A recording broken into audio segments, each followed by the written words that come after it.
everyone, I'm Jess, and this week we've got a first look at the new Battlefield campaign and war stories. We're winding it back to Nathan Drake's second outing and bringing you all the latest news and upcoming releases. Here's the TLDR.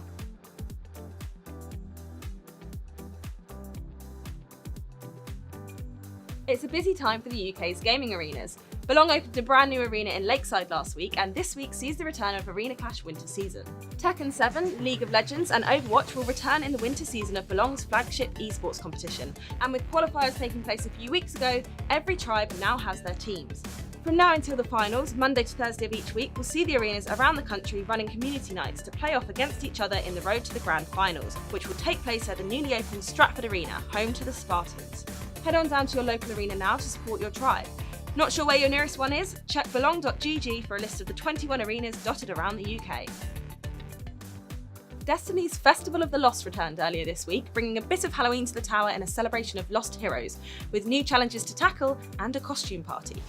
The event started on Tuesday and will run until the 6th of November, ending with a quest to solve a murder. The new quest line has players solve the mystery behind Master Ives' murder and will reward players with a powerful reward each week, most likely an engram, although this specific event won't start until October 30th.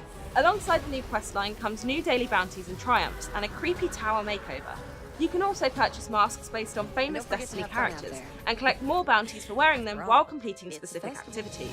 Add to this a new legendary auto-rifle horror story and ephemeral engrams and event-specific Eververse items, and it's certainly shaping up to be a good celebration.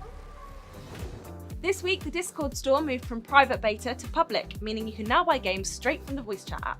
Loading up Discord, you'll now see a new store tab allowing you to browse games and buy them or get a subscription to a library of existing titles. Although the selection is fairly limited right now, there are a handful of first on Discord exclusives, including Minion Masters and Bad North. The Nitro subscription is also available, giving you chat perks and access to a growing library of games.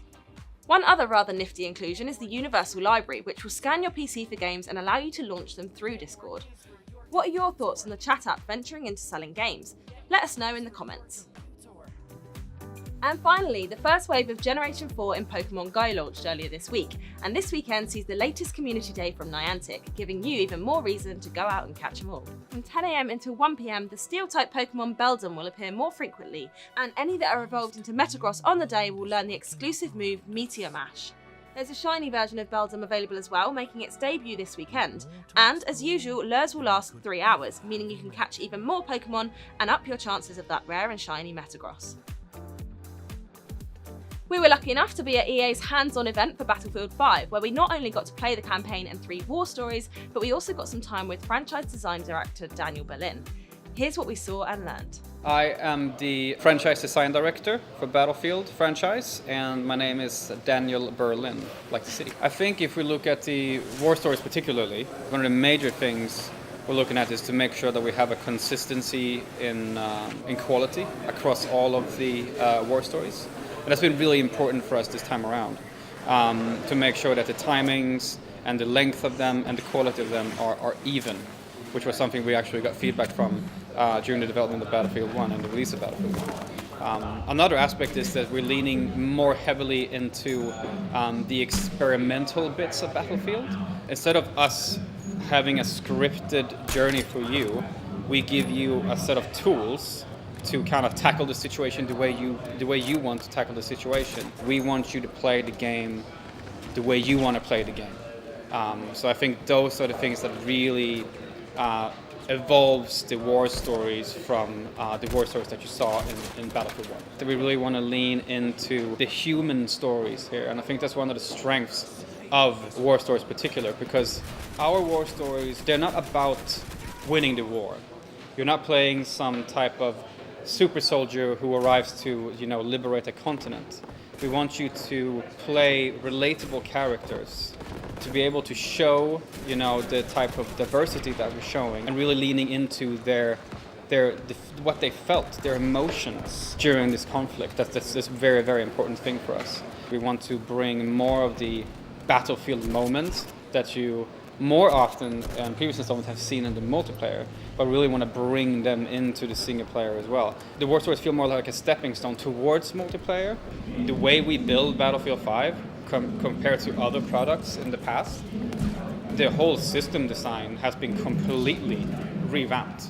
The way we set about designing the game, just the way we set about designing the systems are completely different. So Battlefield 5 has been built from the ground up to make sure that it's ready for the types of war, it's ready for a live service. The game and the system and the base of the game is built on a foundation that we can expand on areas. So it's going to be pretty much listening to the community and see what people want.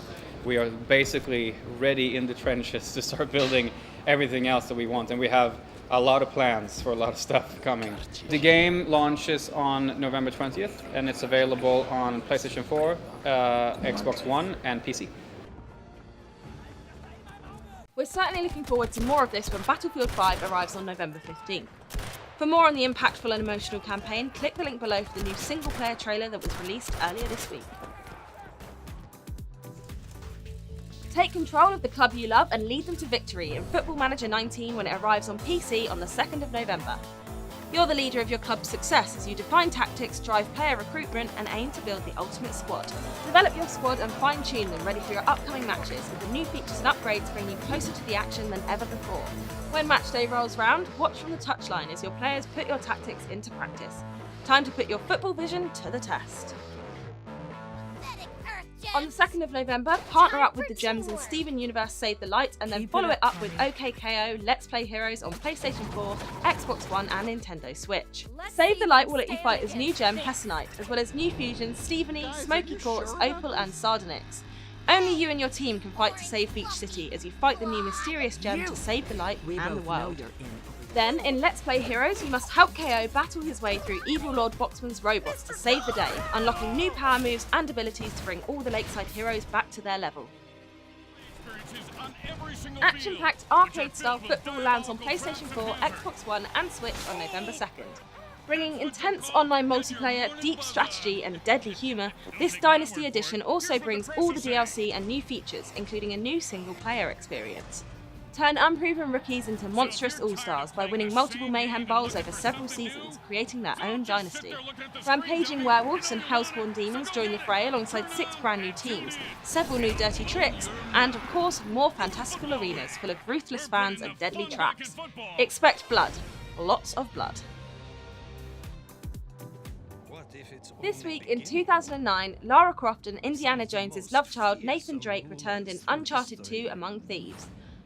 Launching on PlayStation 3 on the 16th of October 2009 in the UK, Among Thieves was developed by Sony favourite Naughty Dog and took place 2 years after its predecessor Drake's Fortune. Following well-loved protagonist and all-round action hero Nathan Drake, Among Thieves took us on a journey of mystery, puzzles and danger as Nathan attempted to unravel a mystery surrounding Venetian explorer Marco Polo and his undocumented voyage from China.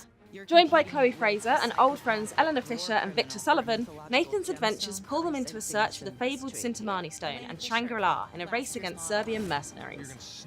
Drawing inspiration from Polo and his travels through Asia, Among Thieves was praised for its glorious set pieces, technical innovation, storytelling and character design.